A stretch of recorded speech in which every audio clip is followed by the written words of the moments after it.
everyone. I wanted to do a little follow-up on the last video that I put out.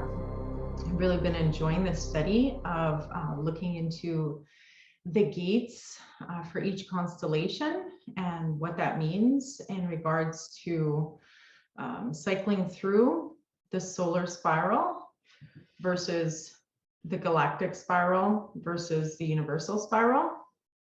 And as I continue to explore this, more information opens up to me. And so one of the reasons why I'm putting this information out is because we're constantly in dialogue with the universe as well as the viewers. But when we put our questions out there and share information, we get feedback from the universe from a multidimensional perspective, which allows us to pursue our studies and to get more information to assist us. So basically, in the last video, I went over how each constellation, starting from the ascendant, which Aries is in that position, springtime, technically the new year, when all life bursts forth and comes forward, is the first house as well. And it's representational of the body. And the body is basically the foundation, the physical foundation of what occurs in the second house in Taurus, which is the sensation. So it produces the sensations, which creates, all of the circumstances for what arises in the mind. And then that creates the orientation of the emotions and how those are felt and expressed, the quality of them in the fourth house, leading to our creativity and what we're focused on, and then into the sixth house. So, and then it spirals up and it continues going into the, the constellations where the gates are more to do with higher learning and higher revolutions of consciousness. And so as I continue to explore this, I've come to understand different things happening in the collective through observation and observing how the majority of people are in the solar spiral, and how a lot of people that have mastered the solar spiral of creation, potentially people who have really mastered the body and have, through the process, the alchemical process, because each constellation also represents a stage in the alchemical process, as does the solar, the galactic, and the universal spirals of creation independently themselves represent one of the three stages in progression of the alchemical process happening on a macro stage. And then what's happening within each gate, which within each constellation, meeting each gate, is a process of the alchemical stage of the alchemical process happening on the micro level. And so a lot of people have mastered like the spiral, the solar spiral. And so they go through the calcination process, they're activating the body, they're perfecting exercise on that level. And as I mentioned in the previous video, it is really key on finding what activities meet your needs to move through that stage, that alchemical stage, most efficiently to produce the best results for the next constellation. So for example, my first house, Aries, is in Libra. So I'm drawn to exercises where I need to use balance. So it helps to practice equilibrium. It strengthens those things in me because that's what I need to strengthen. I love jumping rocks, hiking. When I was young, I did gymnastics, or a sport where I'm working like one-on-one with someone, like tennis or badminton, or just where there's two players and I have to interact with someone and use balance to do the sport. Those sports are best for me. So depending on what constellation and is in that first house for you, will really give you an idea about what kind of sports are best for you. And as I mentioned, I have air, and then there's Aries as fire. So whatever we're putting on fire, there's an exchange of the elements happening.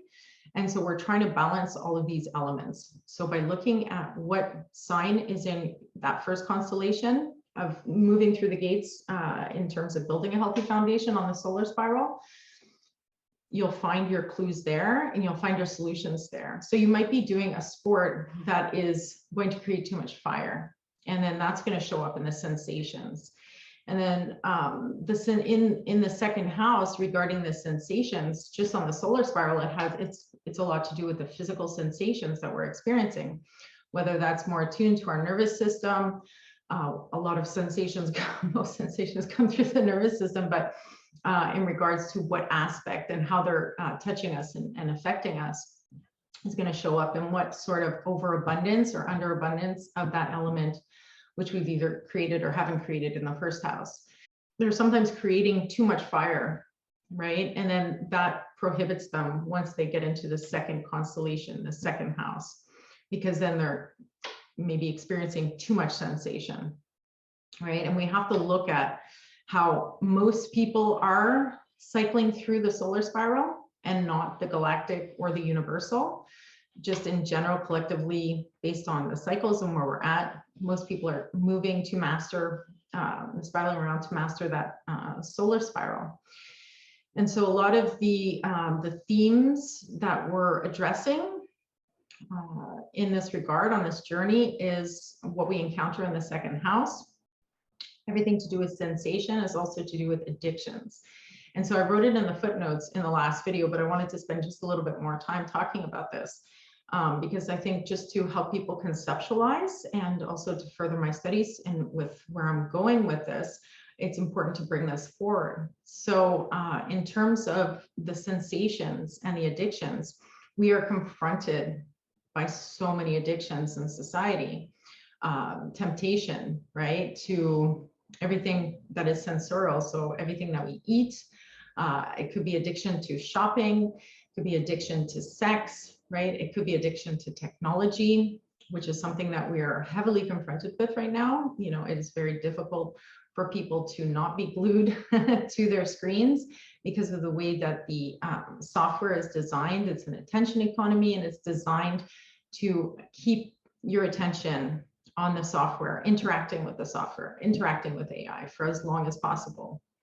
So a lot of these addictions we're confronting them in the second house in the constellation of Taurus. And Taurus has everything to do with the body as well, Aries and Taurus, right? So on the solar spiral, we're confronting it through the sensorial, like the things that we're sensing sensorially. And on the galactic spiral, we are refining these to cultivate values. And then we are, again, reviewing what we are intaking, what we are nourishing ourselves with, right? And do they meet our values? Do they come from companies, like as the food that we're eating come from companies that, you know, have similar values than we do, right? Is the food sourced properly? Is it grown properly? All of these questions start to come in place when we're spiraling back around and refining this in the galactic spiral. And this is just a higher state of consciousness and a higher state of awareness, right? Where we're able to also interact with more information out there.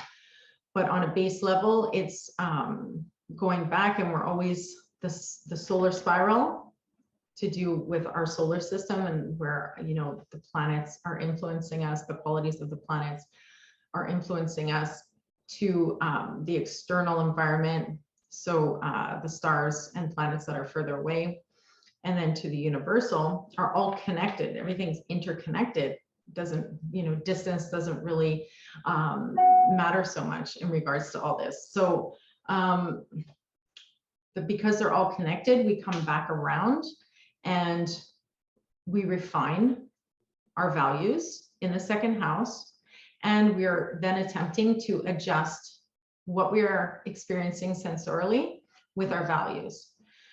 So for example, why I stopped using apps, certain apps, was because of the information that I had learned, how they were designed, and my values did not agree with the information, you know, that I had uncovered. So I then shifted and changed what I was doing in my life to also alter the sensations, right?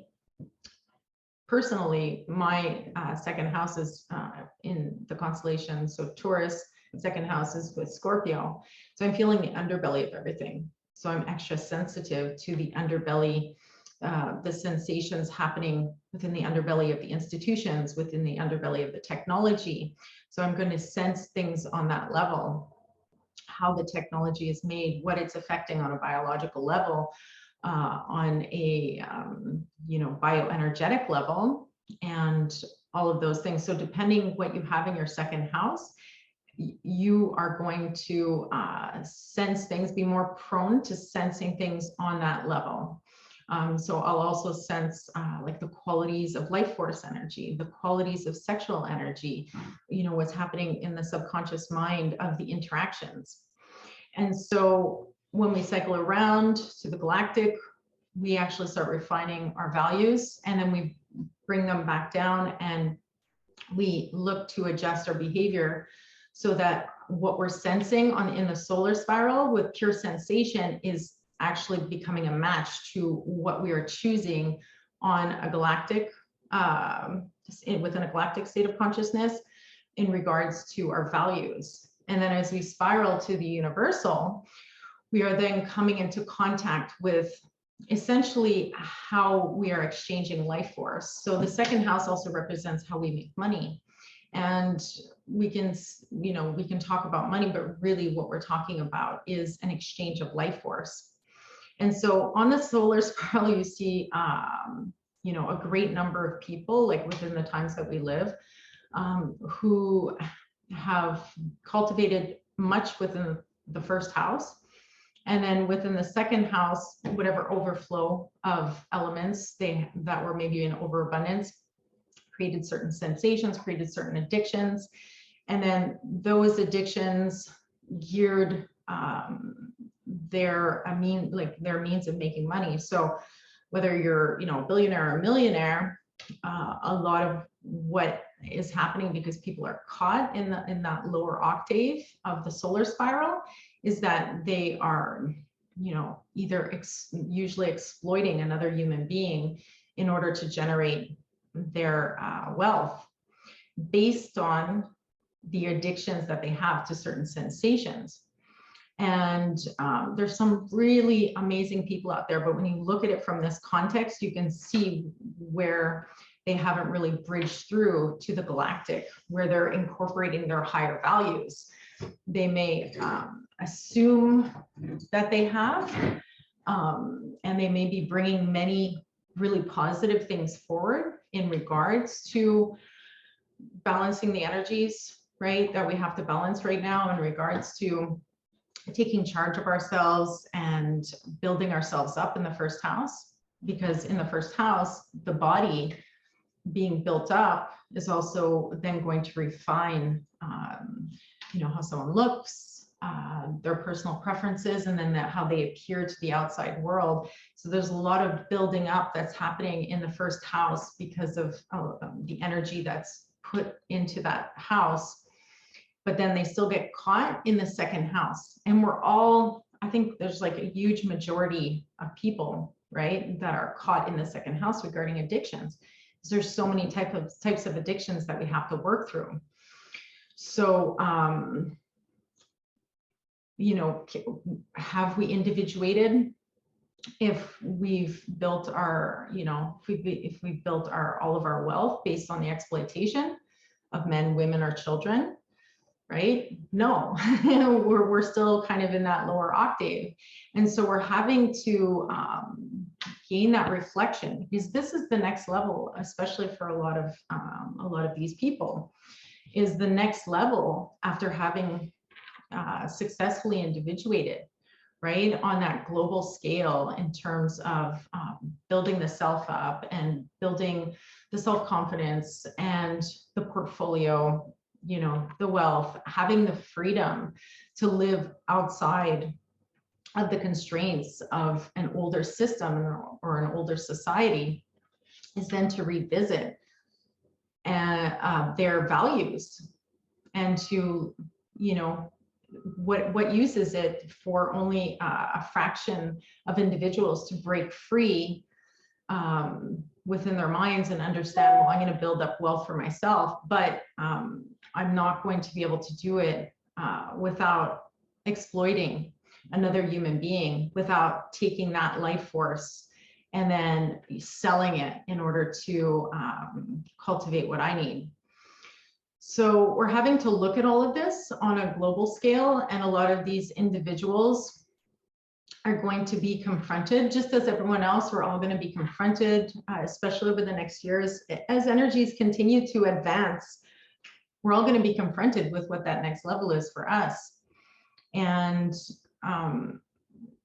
the pressure, the celestial pressures, you know, are going to sometimes bring us back to cycle back to the beginning. It feels like going back to the beginning because we've successfully mastered the solar spiral.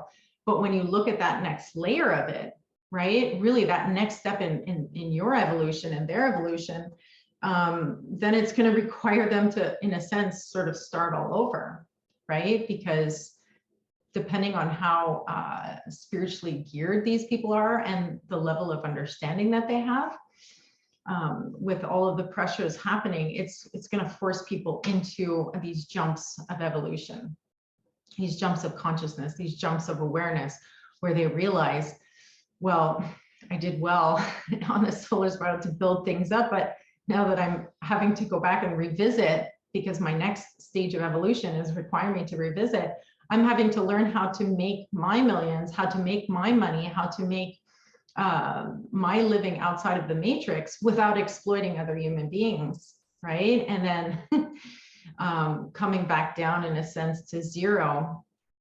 But the solar spiral accomplished on a certain level can't be taken away.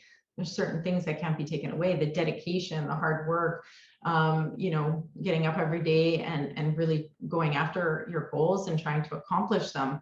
But then where the fault lines are will be shown and exposed, and, you know, everything is transparent. Nothing is hidden, right? So people tell you exactly who they are. And if you're geared to understanding the signs of the universe, you can also gain a lot of information about yourself through other people and what they're sharing, and just on a collective level, how all of this is meshing together.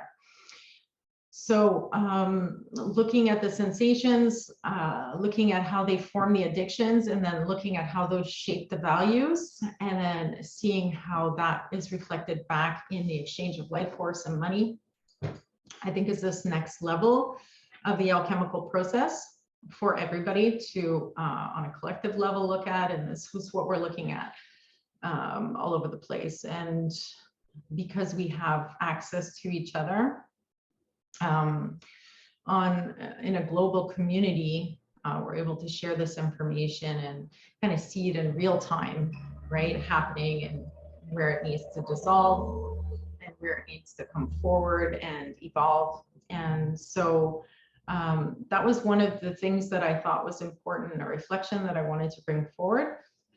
If anyone has any information on this, I would love to hear about it, because I've, you know, just taken tidbits here and there from reading different material and people's videos, and then I've come back into myself and, you know, dug deeper and reflected on how all of this is playing out for me in my personal life and how I can use this. And I feel like I have been able to find a lot of keys to different gates, different constellations for myself. So I highly recommend that people do this work, looking at the chart, juxtaposing where each sign falls for you into these houses, will really, really just give you those different keys. Like you'll see in certain aspects, in certain constellations, where, you know, you're struggling, and then you can look at the qualities, the strengths, and the weaknesses of those signs, and then look to balance it with the qualities naturally inherent within that house, within that constellation. So for example, having Scorpio in the second house for me with Uranus, sudden changes, there's a lot going on sensorially, and I can find a lot of remedies. So a lot of the keys came in through really delving into the cathartic work, and like the scorpionic energy is very cathartic, and it also the highest qualities is that death and transformation and the rebirth, really, you know, allowing that process to wash out all of these lower octaves that I'm sensing in the underworld, in the underbelly of the institution, so that they don't hold me back.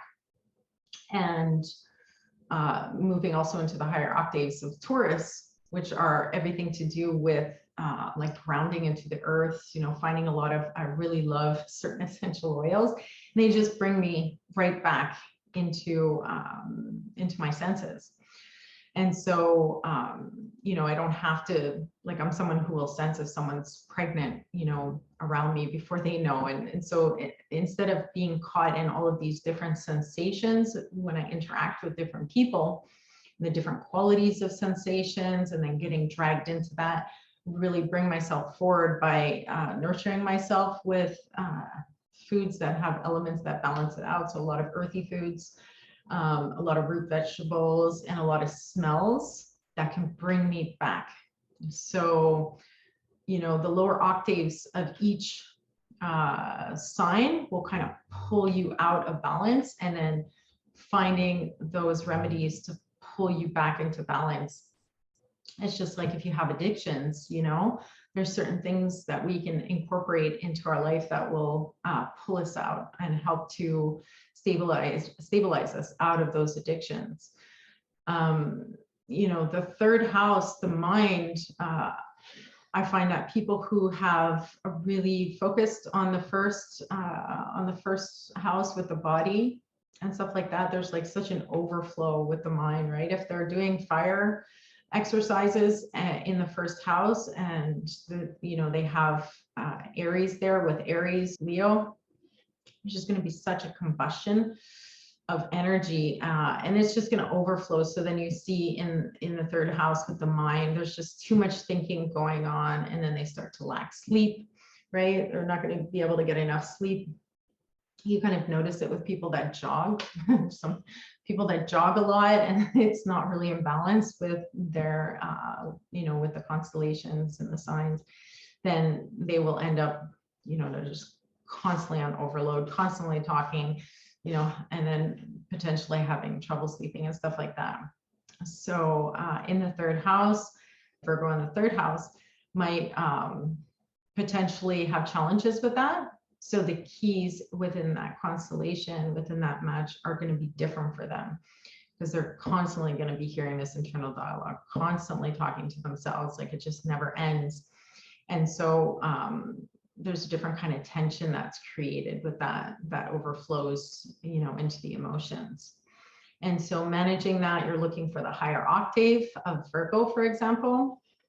And the higher octave of Virgo is really, it's a very healing energy, and it's a very disciplined energy. So I think a lot of the discipline to allow ourselves to think about certain things for a certain amount of time, and then move on, you know, and say, okay, I can go back and think about this later today, perhaps, or tomorrow, but using, you know, also the qualities of self-compassion and self-healing to deal with the internal challenges that having Virgo in the third house would bring.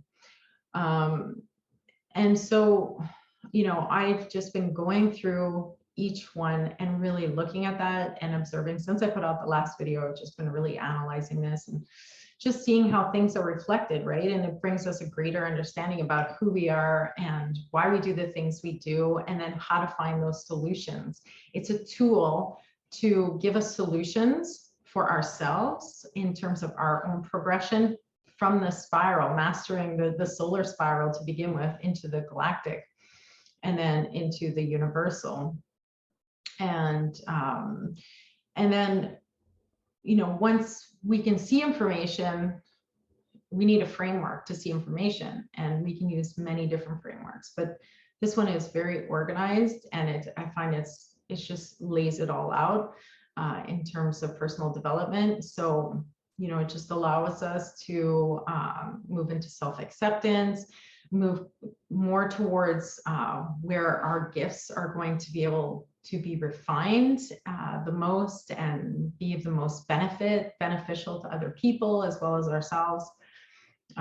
You know, having in Cancer, having in the constellation of Cancer, I have Capricorn, right, which is this very dry energy within the fourth house, which is, you know, it's all water, it's all emotion, and it's a lot to do with that nurturing energy. And Capricorn's there, and it's just like pushing, trying to push up against that to keep order. You know, my house is very orderly, and that was that was like the type of energy that I grew up with, right? So a lot of that emotion got repressed, and then where does it show up? It gets projected on the opposite end. And so that's why in the last video, I recommend looking at the opposite end, what's on the opposite side, right? So on the opposite side of the fourth house is the 10th house, right? That's where Capricorn lies. And that's where Cancer appears. So for me, that watery energy, that nurturing energy, that really expansive, what I consider to be moving, magical, kind of, you know, evocative energy comes up in my legacy and reputation, but also in how other people perceive me. So often that motherly energy gets projected. So I end up being very protective of just the community, and I look at the community as a whole, you know, and I want to nurture and kind of, I see everybody as a child in a sense. You know, I see everybody's very innocent aspects, and despite everything that people can go through, I will naturally find a way to understand, you know, as many people as possible, right? So being emotional sometimes about it, being overprotective sometimes about it, but that's the energy that gets projected out on the opposite end.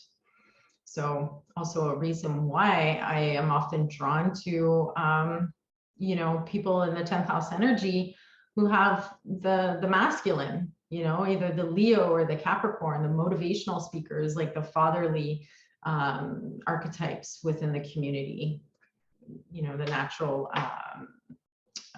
counterpart to that feminine energy being up there. And so, you know, if you, for example, have Aquarius, you know, in the fourth house, there's going to be a certain amount of disconnection, right, to emotions within the home as well. And then that gets projected out, and people end up perceiving you as being very connected to the whole. So wherever we're disconnected, it has to make up for itself. It has to balance itself out on the opposite end, and then that's where it ends up showing up. So you can move through all of these different constellations and then find out, you know, how to balance them. So yeah, so that's what I've been doing, and I just wanted to bring that forth because I guess overall I feel that it's important for people to understand the difference between the solar spiral, the galactic spiral, and the universal spiral in regards to levels of awareness and levels of consciousness, and then how many of our heroes and people that we are actually you know, looking up to or finding motivation and finding inspiration from haven't necessarily made it past the solar spiral in the second gate.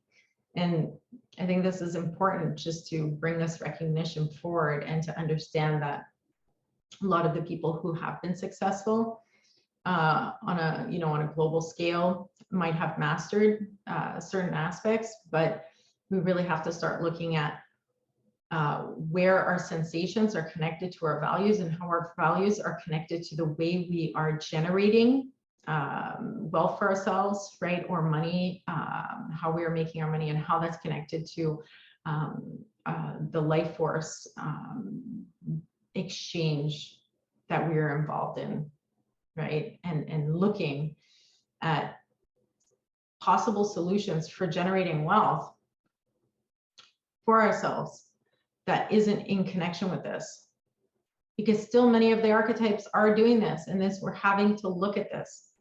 So there's a lot of awesome people out there that aren't, and a lot of them are pushing back against the ones that are, but we're having to be very careful because there's always 3 layers to everything, right?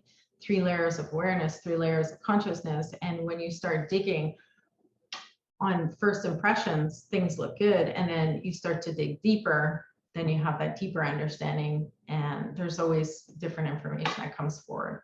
So finding our role models is also really important, because where the information is filtering from, like where it's coming out in that 3rd house, what people are speaking and communicating is tied in, essentially the concepts, the ideologies, everything they're bringing forth is tied in to their sensorial experience, to their values, and to the way that they exchange life force on this planet, right? And so we're having to look at all of this because it's all connected. And the more we can understand ourselves through this lens of perception, the more we can understand others, and then the more we can kind of find the keys that we need to find for ourselves to move forward in these different constellations, and walk through these gates properly. Because either way, when we cycle back around, we're going to hit a wall if we haven't really addressed these. And we could go through a whole lifetime mastering the solar spiral, but not really mastering the higher octaves of each constellation. And then, we'll carry on in the next evolution and then have to spiral around again. Or for those that are looking to really bust through the solar spiral into the more refined galactic spiral within this lifetime, even if you've managed to be successful in all of these houses, and you're now at that stage where you're going to evolutionarily jump into that next level on a spiritual level, where things are getting more refined, there are solutions, there are ways to sit down, understand where you've come from, how things have been created, and then look to create solutions moving forward where things are coming from a more refined place in regards to values, in regards to life force, and so on and so forth.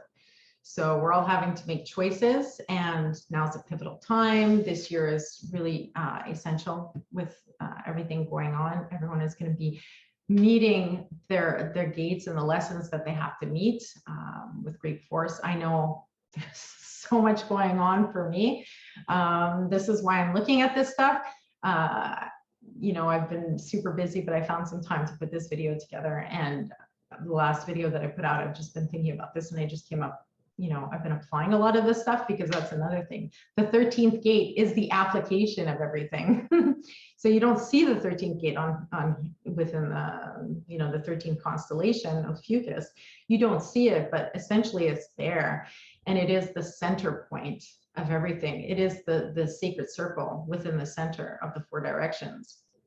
And it is the cathartic aspect, it is the transformative aspect, it is the self-reflective aspect, it is the healing aspect, right? Essentially, it's where we're healing all of these things. It's the 13th gate is the ability to find the key and then apply it, right? We have to apply what we're learning. So that's where the 13th gate is in all of this. Anyway, just wanted to bring this video forward. Thank you. If you have any information on this model, if it ties into what you're studying, please send me an email. I'd love to have a chat regarding this. I don't answer all the messages and emails that I get, but I do answer the ones where it's very aligned with what I'm doing. And if you'd like to book a session, you can do so at inspiringplayfulevolutions.com under Systems of Gnosis, where I go over a session depending on what angle you want to come in regarding, using all these different models and some of the systems that I've juxtaposed to answer some questions, give you guidance, and then figure out where you're at with all this information. Moving forward for yourself and applying it to where you want to go, expanding consciousness and all of that good stuff. So last little note is if you'd like to, I make these beautiful rune sets. I like working with the Nordic runes. I like sounding them. I like creating, you know, bind runes with them. And I found them aligned to the type of energy that I like to work with in terms of how they lay out their cosmic story of creation. And I've delved into creating them. So I burn, I collect the wood myself, I use different wood, and I burn, I engrave the runes onto them. And I've basically started selling them a few months ago, and there's quite a few orders for them. So I wanted to mention it in the video in case anyone watching is interested in ordering one. Wishing everyone an awesome lunar eclipse coming up. Take care.